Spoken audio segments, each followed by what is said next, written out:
1982, c'est l'explosion Rambo. Une bombe qui va redéfinir les codes du cinéma d'action, lancer une franchise et toute une flopée d'action heroes testostéronés. Sur l'affiche, sous les lettres géantes de Stallone, un nom qui ne sonne pas très hollywoodien avec son parfum étrange d'Europe de l'Est, Ted Kotcheff. Pour la plupart de ceux qui se souviendront de lui, il restera dans l'ombre de cet unique film. Et pourtant, quand on regarde sa filmographie qui s'étend sur plusieurs décennies, franchement, il y a du bon, du très bon, et pour tous les goûts. Oui, un beau panaché de genres. Drame, western, comédie, action, dans des productions anglaises, canadiennes, américaines, australiennes, on y croise même un beau casting français. Le revers de la médaille, c'est que Kotcheff se fond si bien dans chaque genre qu'il aborde, que sa mise en scène épouse si bien ses histoires, qu'il en devient invisible. Résultat, son nom file entre les mailles. Comme vous le savez sans doute, il vient de nous quitter le 10 avril dernier à l'âge de 94 ans. Il est donc plus que temps de remettre les pendules à l'heure et de vous faire découvrir le parcours passionnant de ce cinéaste aussi déroutant que singulier, aussi discret qu'inclassable. Et en plus de découvrir quelques belles pépites du cinéma, préparez-vous à redécouvrir Rambo First Blood sous un angle surprenant. Car dès lors qu'on gratte la surface et qu'on l'explore en profondeur, la filmographie de son réalisateur, aussi éclectique soit-elle, apporte un éclairage fascinant sur ce film. Vous allez notamment découvrir ce drame étonnant, dans la pure veine du réalisme social de Ken Loach, qui à bien des égards pourrait être la matrice de Rambo. Oui, ça paraît étonnant de le dire comme ça, mais je vous assure, vous allez halluciner sur les ressemblances entre les deux films. Voyage dans la filmographie de ce réalisateur caméléon, interdit sur le sol américain pendant 20 ans, qui a fait ses débuts à la télévision, vécu un fait tragique en plein direct, signé un film qui a autant choqué l'Australie qu'influencé ses grands cinéastes. Et à travers ses œuvres qui semblent partir dans tous les sens, je prendrai le soin d'analyser le style Kotcheff. Car oui, bon sang de bonsoir, ce marginal qui semble n'en faire qu'à sa tête a du style. Leave the ink on the hand. I know. Look, I'm the guy that made it to the moon, see? I say anything I wanna. Nobody's shutting me up. Nobody wants to do that, Mr. Smirch. Patrick McGowan, futur créateur-interprète de la série culte Le Prisonnier, et Donald Pleasence, qui bien avant d'être porté secours par Snake Plissken, joue déjà le président des États-Unis, sont ici réunis dans une pièce télévisée retransmise en direct sous l'œil de la caméra de Ted Kotcheff. On est ici dans les années 50-60, l'âge d'or de la télévision. Une véritable école pour toute une génération de réalisateurs. Les Sidney Lumet, Arthur Penn, John Frankenheimer, de grands scénaristes comme Rod Serling, Paddy Chayefsky ou Reginald Rose. Les stars défilaient dans ces pièces télévisées qui avaient la particularité, assez incroyable quand on y pense, d'être diffusées en direct. Oui, vous avez bien entendu, en direct. Pas de deuxième prise, pas de « on la refait ». Non, tout se jouait en temps réel. Et attention, c'était pas juste du théâtre filmé depuis le fond de la salle. Non, c'était pensé comme du vrai cinéma, avec une mise en scène recherchée et ambitieuse. On avait droit à des mouvements de caméra parfois complexes, un découpage très précis, un montage assez élaboré avec parfois plusieurs actions simultanées. Bref, c'était exigeant. Franchement, tout ça en direct, c'était de la haute voltige. Acteurs et techniciens répétaient pendant 2-3 semaines et hop, le soir venu, on jouait en direct devant des milliers, des millions de téléspectateurs. Bon alors évidemment, quelquefois ça cafouillait un peu et ça donnait des trucs un peu bizarres, comme ici, où le personnage sort du cadre et on reste étrangement collé à cette porte. Mais ça reste très rare et anecdotique. Dans l'ensemble, que ce soit les comédiens ou les techniciens, c'était extrêmement bien maîtrisé. Et pour les réalisateurs, c'était une école formidable. Parce que oui, des contraintes, des moyens limités, mais en contrepartie, une grande liberté qui faisait de ces programmes un excellent terrain d'expérimentation et de créativité. Et bien sûr, une excellente école de sang-froid, car vous imaginez bien que le moindre petit grain de sable pouvait tout faire dérailler, et que si c'était le cas, il fallait pouvoir réagir vite, très vite, sans succomber à la panique.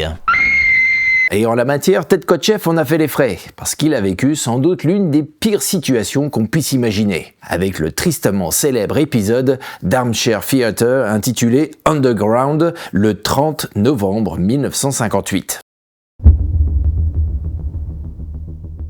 Cet épisode raconte une histoire qui se déroule dans un futur post-apocalyptique et l'action se déroule dans les décombres du métro londonien.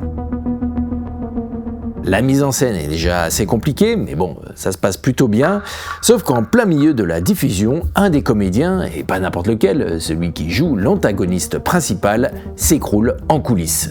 Crise cardiaque. Et le pauvre Gareth Jones, 33 ans, est immédiatement pris en charge par les urgentistes sur place qui tentent de le réanimer, mais rien à faire, le jeune acteur succombe de son arrêt cardiaque et on déclare son décès en coulisses. Alors les autres acteurs qui ne sont pas du tout au courant de ce qui se passe continuent de jouer et du côté de la régie, évidemment, c'est le choc, mais après un petit flottement, la production décide de ne pas couper. Ça peut paraître un peu cynique, mais bon, voilà, la retransmission continue, advienne que pourra. Et comme vous pouvez l'imaginer, ça devient vite tendu pour tout le monde. À commencer par Ted Kotcheff, parce que là, sans Gareth Jones, plus de méchants, plus d'histoire. Donc de toute urgence, il réécrit quelques lignes de dialogue, en changeant l'intrigue, en imaginant un nouveau méchant, et on les souffle aux acteurs sur scène qui sont pas du tout au courant du drame et qui sont là complètement perdus. Et oui, 3 semaines de répétition, une pièce rodée au millimètre, et là en plein direct, on change tout. Et les caméramans, alors là, je vous en parle même pas. La seule consigne, démerdez-vous. Du coup, ils filment ce qu'ils peuvent, à l'arrache, tant pis si on voit le collègue caméraman dans le cadre. Bref, c'est l'enfer pour tout le monde, chacun espérant que tout ça se termine le plus tôt possible. Ce qui finit par arriver, personne ne craque, tout le monde est resté très professionnel et l'histoire a pu se terminer. Bon, l'intrigue franchement tirée par les cheveux, la mise en scène plus qu'approximative, mais globalement, on s'en sort plutôt bien. Et les spectateurs n'y ont vu que du feu, certains auraient même apprécié ce style décousu. Oui, mais alors le lendemain matin, les œufs et le bacon de leur petit déjeuner ont eu du mal à passer. Quel effroi de lire dans le journal que sans le savoir, ils avaient assisté la veille à la mort du jeune comédien et que le programme avait continué comme si de rien n'était. Évidemment, beaucoup ont trouvé ça d'une indécence choquante.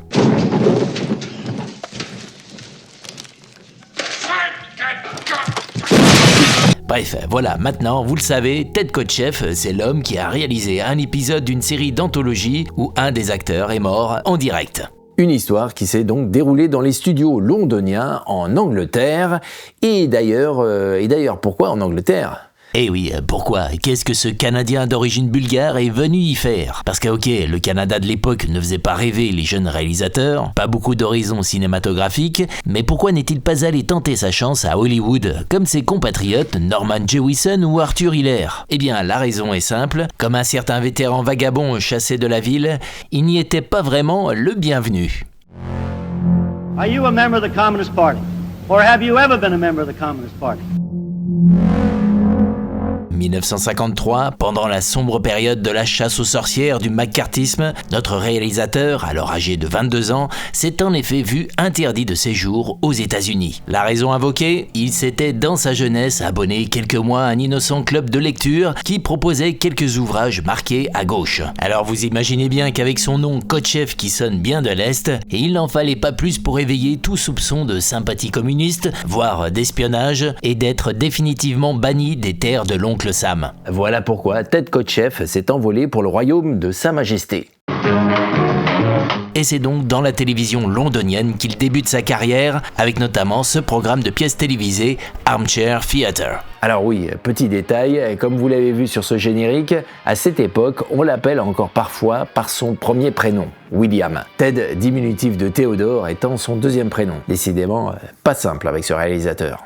Donc je disais un début de carrière à la télévision dans l'Angleterre des années 60, période où bat son plein la British New Wave.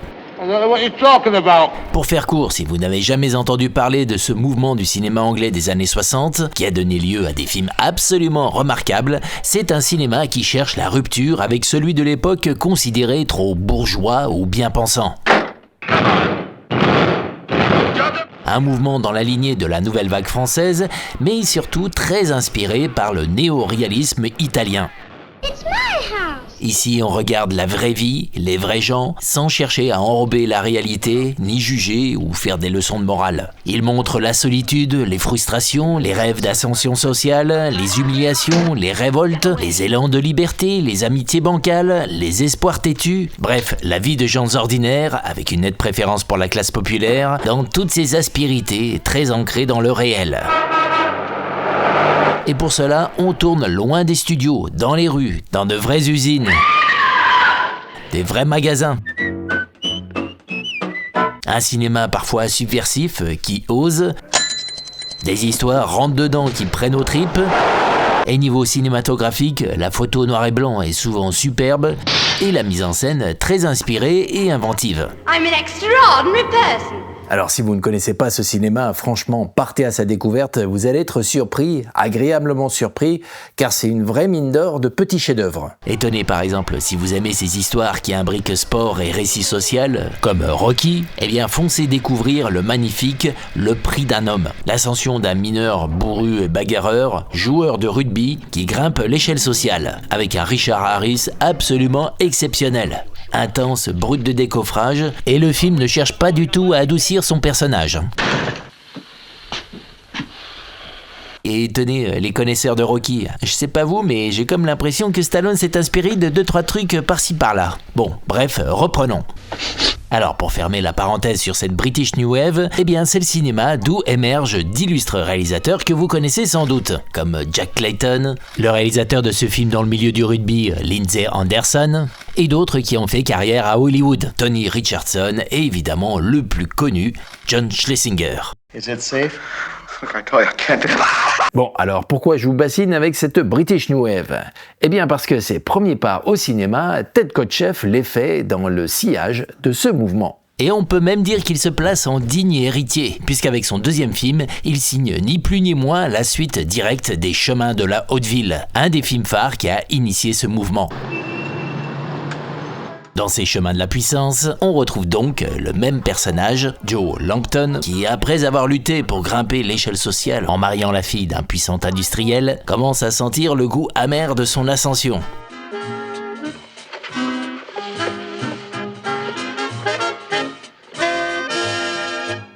Après ces Chemins de la Puissance, il réalise Two Gentlemen Sharing, qui explore les tensions raciales dans le Londres de la fin des années 60. Et on arrive à ce petit film remarquable, un téléfilm plus exactement, qu'il réalise pour la télé anglaise, la BBC. Et vous allez voir, il va vous en boucher un coin. Surtout si vous êtes fan de Rambo. Ok. Yes. Bon, là, pour l'instant, ça vous fait surtout penser à Vol au-dessus d'un nid de coucou. Mais patience. Quite a nice convulsion.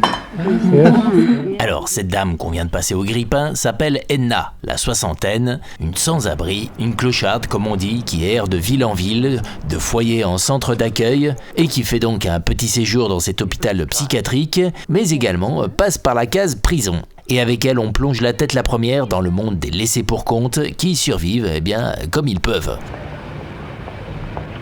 C'est direct, cru, sans filtre. En matière de réalisme social, Kotcheff pousse les potards à fond. Et cette Edna, il ne cherche pas à en faire une victime à plaindre.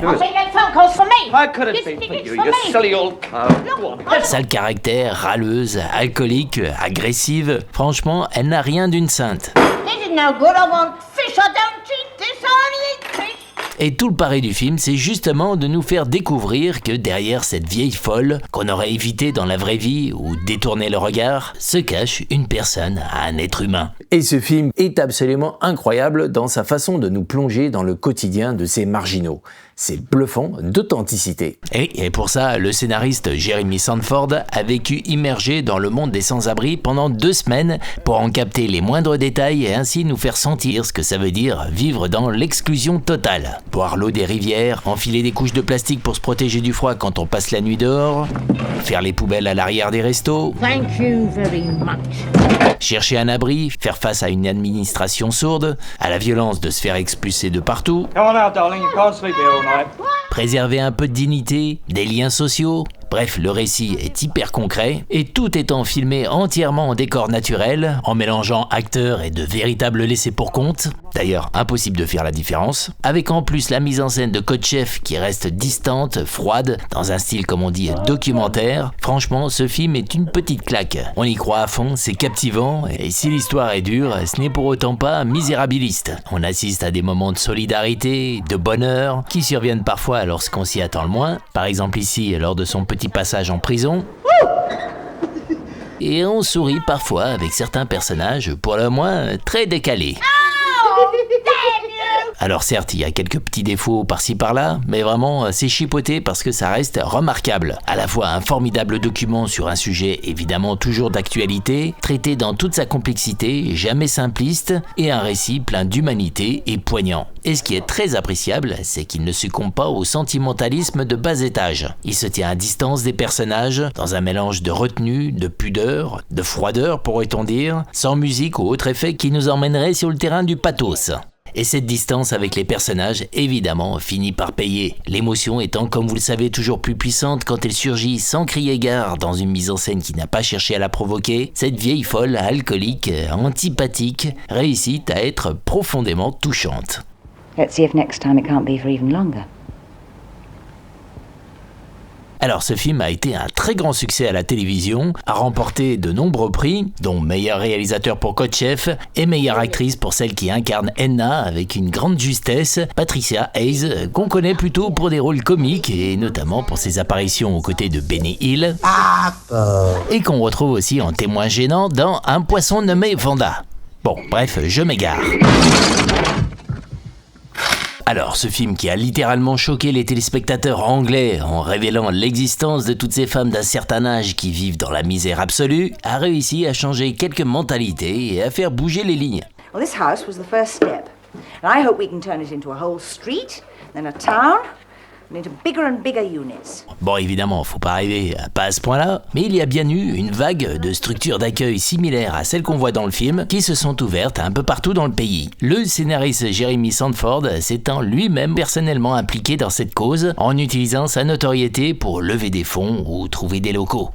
Côté cinéma, avec les films que Ken Loach réalise à cette même époque, d'ailleurs ça vous étonnera à moitié, le scénario de son premier film, Cathy Come Home, est aussi signé Jeremy Sandford, le film de Ted Kotcheff marque un nouveau courant dans le cinéma anglais, encore plus social et plus réaliste que la British New Wave, qu'on appelle le réalisme social britannique, tout simplement. Shut up! What? Alors là, vous devez vous demander pourquoi j'ai insinué que ça allait plaire aux fans de Rambo. Parce que franchement, c'est quoi le rapport, hein? C'est pas du tout un film d'action, ça. Edna, elle sort pas une mitrailleuse en plein milieu du film. Le genre, la mise en scène, la culture, mais rien à voir. Et pourtant, si on gratte un peu la surface...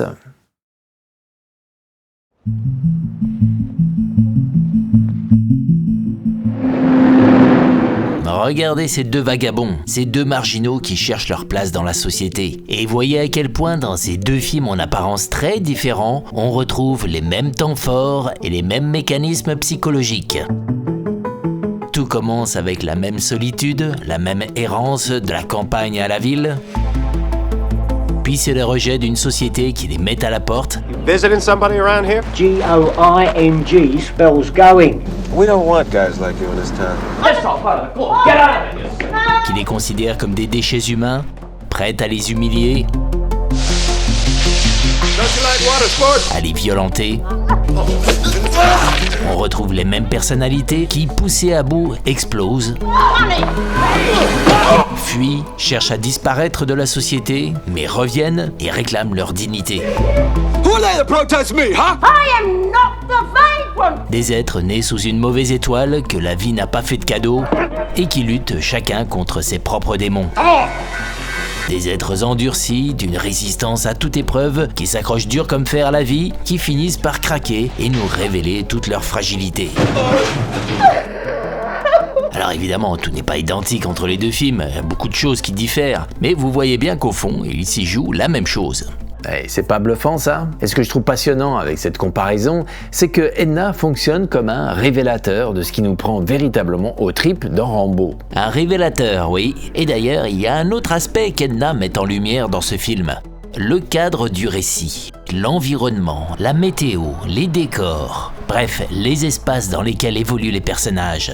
Kotcheff les utilise au maximum dans toute leur potentialité. Ils ne sont pas là juste pour planter le décor, ils font partie intégrante du récit et y occupent une place aussi centrale que déterminante. D'abord, et c'est le plus évident, ils donnent corps à ces deux récits de survie, Edna et Rambo subissant les contraintes de l'environnement extérieur tout en y puisant leurs maigres ressources. Mais Kotcheff les utilise bien au-delà à de nombreuses fins dramatiques. par exemple ces sous-sols, froids, oppressants, étouffants, qui viennent amplifier la tension qui s'y joue jusqu'à ce que le besoin absolu, vital de s'en extraire éclate violemment, comme si on nous maintenait la tête sous l'eau et qu'il faille absolument remonter pour respirer.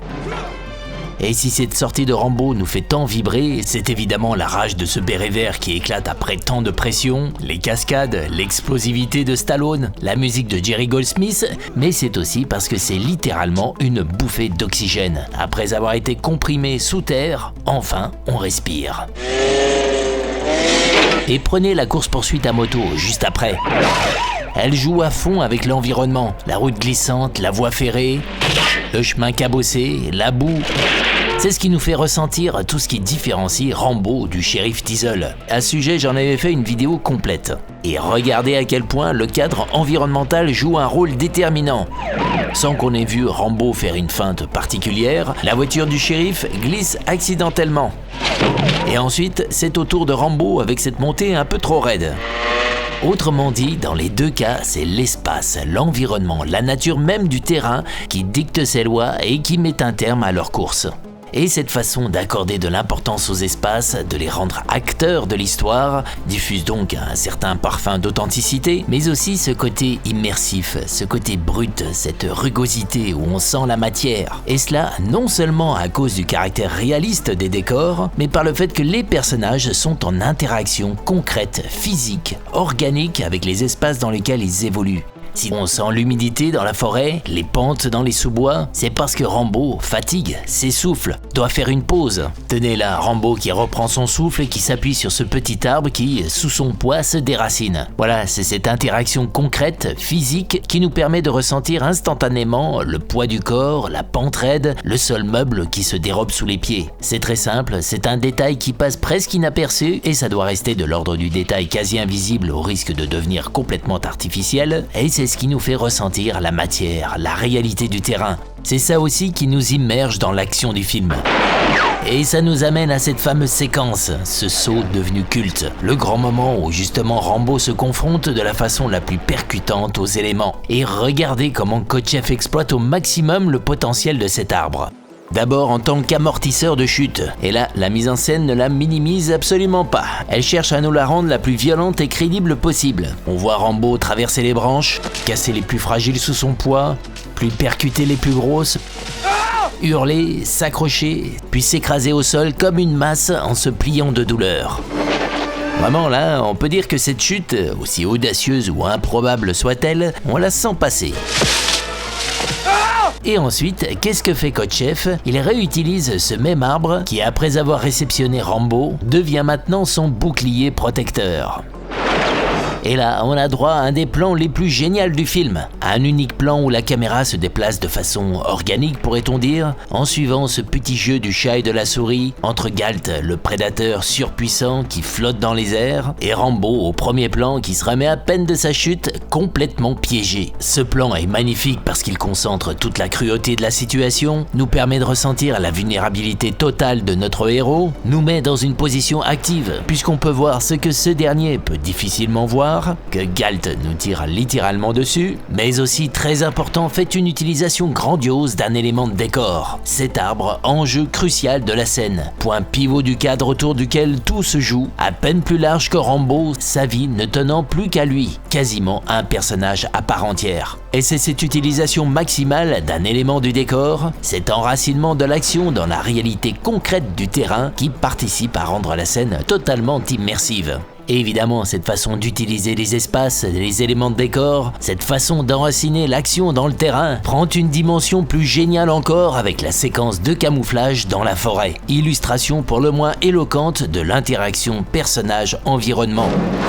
Et ce, à la fois dans le concept et dans la réalisation, car la mise en scène de Kotcheff ne triche pas. Elle nous donne réellement à voir le camouflage de Rambo, dans le sens où elle nous le met sous les yeux, complètement intégré au décor. Symbiose totale avec le terrain. Voilà, c'est toute cette mise en scène qui joue à différents degrés avec les espaces, l'environnement, les décors, qui fait toute la singularité et la force de ce film. Et Edna, c'est le premier film de Kotcheff où il a pu pleinement expérimenter cette approche. Et personnellement, ça m'amuse de penser que sans cette vieille folle d'Edna, peut-être qu'on n'aurait jamais eu le Rambo tel qu'on le connaît aujourd'hui. Alors comme je disais, pour ces deux films, c'est assez normal que Kotcheff mette en avant à ce point les espaces. On y parle de survie, c'est la moindre des choses que les personnages s'y frottent. Mais c'est une constante qu'on retrouve dans tout son cinéma. Kotcheff a donc hérité du réalisme social de la British New Wave, cette profonde conviction qu'on ne peut pas raconter l'histoire d'un personnage sans mettre en scène de façon concrète le monde qui l'entoure et l'interaction qu'il entretient avec lui. Monde matériel, physique et social. Il faut qu'il y ait friction, car il sait que de cette friction naît l'authenticité, la croyance en l'histoire qu'on raconte et un formidable amplificateur de drame, d'action et d'émotion. Et au fond, il y a toujours l'idée qu'à un moment ou à un autre, à l'instar d'Edna ou de Rambo, ces personnages passent en mode survie, a fortiori lorsqu'ils se retrouvent en terrain inconnu. Et justement, au tout début des années 70, Kotcheff s'envole pour d'autres contrées pour filmer, après celle d'Edna, une nouvelle errance. Celle d'un homme plutôt sain d'esprit, cultivé, qui se retrouve dans un environnement dont il pensait pouvoir se tenir à distance, échapper à toute interaction. Mais il payera très cher cette arrogance. This is a horror story as far as I'm concerned. It could be, or it should be regarded, that's what I think, as one of the best films ever made in this country. Alors, quel est ce film considéré par ce critique comme le meilleur de ce pays? Rendez-vous deuxième partie de la filmographie de ce cinéaste inclassable. Et si ce décor vous rappelle celui de Mad Max 2, c'est loin d'être un hasard.